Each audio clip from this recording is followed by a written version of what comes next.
Hi everyone, welcome back to Mrs. Ray Food Channel. I hope everyone is doing amazing. Yes, this is another Wagashi recipe, the local Ghanaian cheese. But this is not just any recipe, it is my recipe, and I'm going to show you how to make the best Wagashi at home. Okay, and if you love cheese like me, please keep on watching and I'll see you at the end of the video. So guys, to make wagashi you need fresh milk, not evaporated milk, not the milk in cartons, I mean the long life one. You need fresh milk, and it is even better if you can get organic one. This is organic fresh milk. And of course you need some lemons, or else you can use vinegar, but I always choose lemon over vinegar. So I'm starting from scratch. I am going to juice my lemon. And you know what, I had a lot of lemons in my fridge that were sitting there for ages, and I said, you know, whilst I'm making wagashi, let me just juice all my lemons. So I got this juicer from Amazon. If you are interested, I'm going to leave. And guys, this is my fresh lemon juice. Okay, so next step, we are going to pour our milk in a pot. So I'm going to use 4 liters of milk. So one bottle is 2.2 liters, so 2 of those, because I just want to make a lot more wagashi because we really love that here. So then I am going to heat it up. So it will take about between 20 to 30 minutes.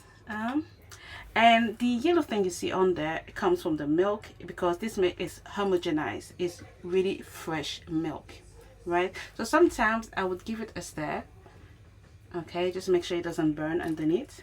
And then when it starts boiling, I am going to add in my lemon juice whilst gently stirring it, and you can see straight away that the cheese is forming. So this is the cheese curdling. Okay, so it's very easy. And then I'm going to let it sit for about half an hour, okay, 30 minutes, to make sure I get the maximum of cheese possible.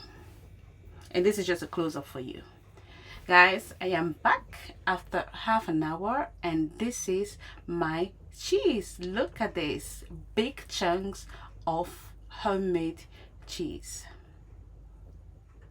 Wonderful. You know what, I've never tried it with fresh goat milk, but you go ahead and tell me, or I will just try it and then post a video if it's successful. So the next step is to separate the cheese from the whey. Yeah, so to do that, just use a strainer. I've got 2 strainers here, so it makes it easier for me. All right, and you can also use the whey to make pancakes or waffle.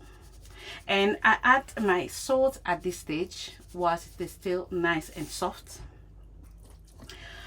If you want to add something else, please go ahead. I've seen some people adding herbs to it, adding some garlic powder to it. I've seen so many things. I've even seen people adding sugar to it. So you do however you want it, but usually we just add salt to it. And then I am going to put it in a muslin cloth that I bought from Amazon. Again, if you want the link, just tell me and then I'll leave it for you. All right, and then I'm going to try and squeeze out as much whey as I can, just like that, by pressing it. And then I am going to tie a knot and let it do its own work. Okay, so just like that. That's why I like using these muslin pouches that I bought from Amazon. I prefer this one because they are much easier for me to manage. Okay, So this is how it looks like, and you can see that I got a very big chunk of cheese. So now I'm going to leave it aside and put some weight on it and make sure I get as much whey out as possible. Hey guys, I'm back. I'm going to check on my cheese. It looks great. So let's open the bag and see how our cheese looks like. So by the way, I waited about 40 minutes and this is it. As you can see, it looks perfect, nice and firm. This is the result you should achieve when making your local cheese or wagashi. And then it comes to the slicing up. Really, you slice it up the way you like it. This is how I do it now. And for this big chunk of cheese, I'm gonna have about 7 big pieces.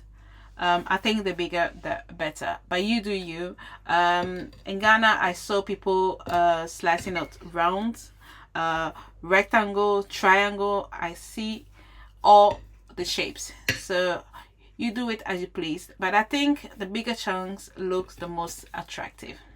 All right, so I've got 4 pieces here, and then I'm gonna cut this one in 3. Right, and here I'm going to show you a close-up. So guys, this is a close-up of the wagashi. This is the unfried one.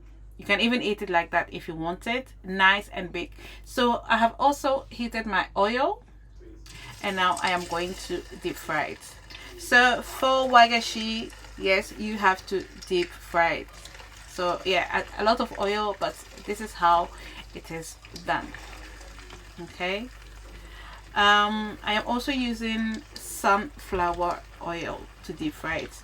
Feel free to use anything except olive oil, you know, those high flavored oil. Okay, so here I'm just trying to separate it because it does stick together. It does, yeah, but gently. And here I'm going to turn them over. You have to be very quick and careful because it does burn very quickly. As you can see, I almost burned it. And this is how it looks like. Look at this perfect wagashi. This is the color you should achieve, nice and golden. This is the best wagashi. And guys, I really hope you are going to try it. Try my recipe. You are not going to regret it. Look at this. It looks exactly the same as the wagashi I saw in Ghana. Exactly. And here you have a close-up of a big chunk. I also decided to show you how it looks like in natural daylight. As you can see, it has an amazing color. And as usual, let's see the inside. You can see perfectly fried, nice and soft on the inside, crunchy on the outside. So guys, this is the end of my video. I really hope you enjoy watching it. Don't forget to give me a thumbs up, to subscribe, push your notification bell on, share my videos, my channel, and I'll see you next time for another Mrs. Jerry recipe. Thank you all and take care.